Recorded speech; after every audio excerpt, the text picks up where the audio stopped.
smo 99% proti 1% globalnih finančnih trgov in institucij, ki nas bojo zakopali žive, če se ne upremo.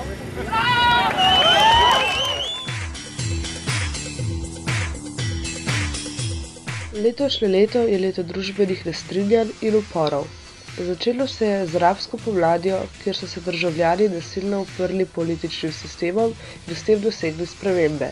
Tudi v Evropi je vedno glasneje. Prvi so se začeli upirati Grki, nato še ostale države, katere je finančna kriza hudo prizadela. Krize očitno še ni konec in posledice so vedno bolj očitne.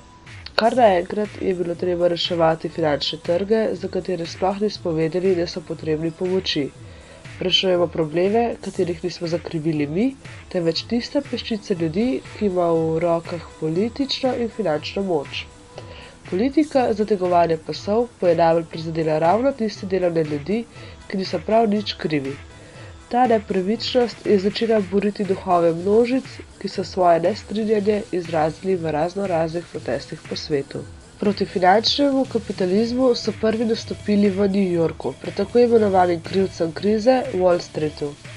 Začelo se je 17. septembra, ko je skupina 2000 ljudi odšla iz spodnjega Manhattana mimo Broadwaya in se ustavila v Cokoti parku, kjer ostaja že več kot en mesec in so ga preimenovali kar v Trg svobode. Ideja o 99% se je začela širiti po svetu. Verjetno je bil pri nas eden izmed bolj odmevnih nastopov na odprtem odru pred Wall Streetom Žižkov govor, ki je v enournem predavanju predstavil radikalizem, kot ga vidi on. Remember that our basic message is we are allowed to think about alternatives. We are allowed to think about alternatives. The taboo is broken. The taboo is broken. We do not live in the best possible world. We do not live in the best possible way. But there is a long road ahead. But there is a long road ahead. There are truly difficult questions. There are truly difficult questions that confront us. that confront us. We know what we do not want. We know what we do not want. But what do we want? But what do we want? What social organization can replace capitalism? What social organization can replace capitalism? Revolucionarni duh se je začel širiti po svetu in prišel tudi v našo malo deželo, kjer se je nestrinjanje stopnjevalo in ljudje so se začeli med seboj pogovarjati in opozarjati na probleme. 15. oktobra je bil določen dan za globalno revolucijo, kjer bi svet v en glas zaklical in pokazal svoje nestrinjanje. Po 82 državah in več kot 1500 mestih naj bi se na ta dan zbrali protestniki in skupno akcijo dosegli spremembe v sistemu. Med njimi so bila tudi 3 slovenska: Ljubljana, Maribor in Koper. Vedno bolj glasen izraz 99% je postal simbol za gibanje, ki predstavlja množico ljudi, katera je podvržena trpljenju in politiki zategovanja pasov zaradi 1% posameznikov, ki se skrivajo v finančnih in političnih vrhovih in katerih kriza v resnici ni prizadela. Ljudje so odločno proti politiki zategovanja pasov in s tako akcijo so želeli odpreti oči 1% in jih pripraviti do tega, da prisluhnijo.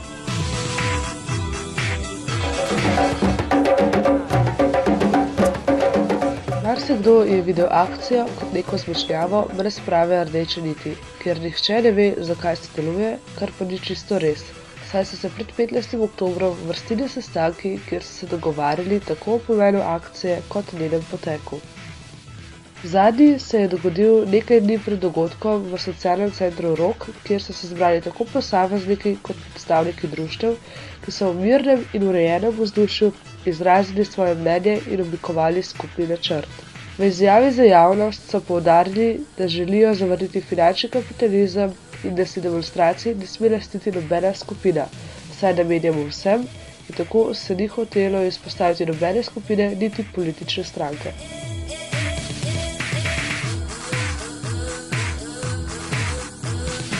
Že v izjavi so spodbudili posameznike, da naj se pridružijo petkovi akciji, tako imenovanemu Teach In, kjer so na Novi Ljubljanski banki v središču Ljubljane pripravili osebno pričevanje. Vsak je bil povabljen, da pove svojo zgodbo in kaj ga moti na sistemu. Prava akcija pa je sledila naslednji dan. Iz socialnega centra Rok se je odpravila slavnostna procesija s parolami in glasbo proti Kongresnemu trgu, kamor so prispeli točno ob 3, ko je bil tudi uradni začetek demonstracij.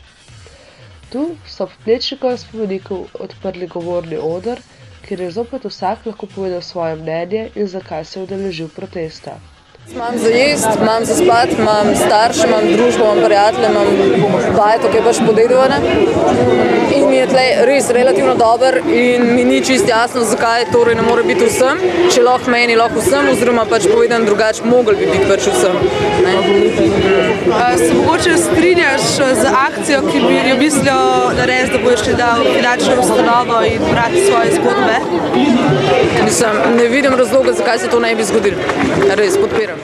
Podobnega mnenja so tudi pobudniki gibanja, ki so to jasno izražali na javnem odru, ki ni bil dvignjen, saj so s tem želeli izpostaviti enakopravnost vseh. Nismo mi krivi, krive so banke, borze, politiki, krivi pogled. 99% je velika večina ljudi, ki ima, če stopi skupaj, ogromno moč in prevlado. Proti 1% globalnih finančnih trgov in institucij, ki nas bojo zakopali žive, če se ne upremo. Upor je težko izvedljiv, sploh če ljudje niso osveščeni o problemih, ki so okoli njih. Kritična masa ljudi, ki razumejo, kaj se dogaja za družbo in zemljo, je bistveno premajhna. Vseeno se je na Kongresnem trgu zbralo več kot 1000 ljudi, ki se zavedajo problema kapitalizma in današnje politike. Vsak je videl film, naprimer, z Oskarjem ne gre Inside Job, je točno videl, da isti ljudje, ki so finančno zelo nudili, zdaj zopet dobivajo bonuse pa $150 milijonov. To nikamor ne pele. In približno isto bomo mi cel življenje dofinancirali pa dokapitalizirali Ljubljansko banko, oni so pa igračka. Vse imajo tam upravni odbor, nadzorni svet, pa ne cel odgovarja svojim premoženjem, pa ne enkrat odgovarja svojim premoženjem. Vse banke bi se mogli v Sloveniji takoj prodati. Takoj, da že, ne pa da se nas strašili tako kot zeleno, to je naš nacionalni, kakšen ponos, komu so podali fucking kredite. Je točen tem, da nekje. Politika si gre vedno z roko v roki s finančnimi sistemi in ravno zato je treba na akcijo pogledati tudi z političnega vidika in kakšen vpliv ima lahko na njo. Logika je ta, da politične stranke gledajo zelo pozorno vse to vrstne zadeve, v upanju, da bodo naredili najmanj dve stvari. Ena, da bodo pobrali programske elemente, ki privlečejo ta tip množice, zato da ima širšo ponudbo, pa da bo morda kdo zares verjel. Pa bomo videli.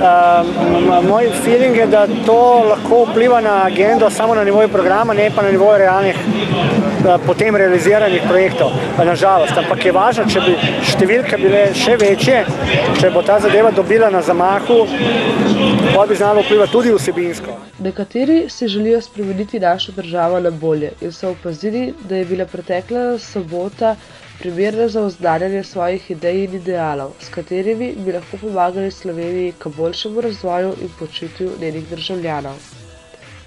Četudi si proteste ni lastilo nobeno društvo ali gibanje, so s svojim sodelovanjem pokazali močno podporo akciji in boju proti finančnemu kapitalizmu.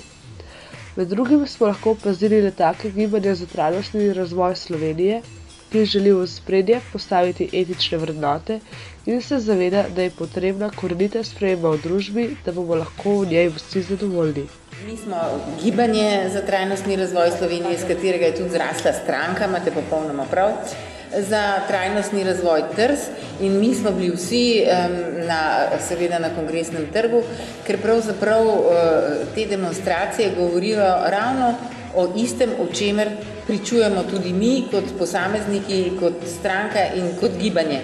Da je konec te stare izkoriščevalske paradigme, da gre za poslednjo večerjo, če lahko tako rečem. S seboj sem prinesla imenitno delo velike slovenske umetnice Eti Štih, ki živi v Boliviji, ampak zdaj v Ljubljani razstavlja zadnjo večerjo bankirjev in teh pogoltnih menedžerjev in ljudje se po vsem svetu prebujajo, ker prihaja nov čas in drugačna paradigma, drug vzorec bivanja, življenja, mišljenja. Zdaj je čas za etične vrednote, da se ponovno vrnemo k sočutju, solidarnosti, spoštovanju vseh ljudi, živali, rastlin, zemlje. In zato smo mi in Zeitgeist in mnoga druga gibanja in civilne iniciative seveda vsi povezani v teh demonstracijah, ki rečejo ne, dovolj imamo tega pogoltnega, vulgarnega kapitalizma.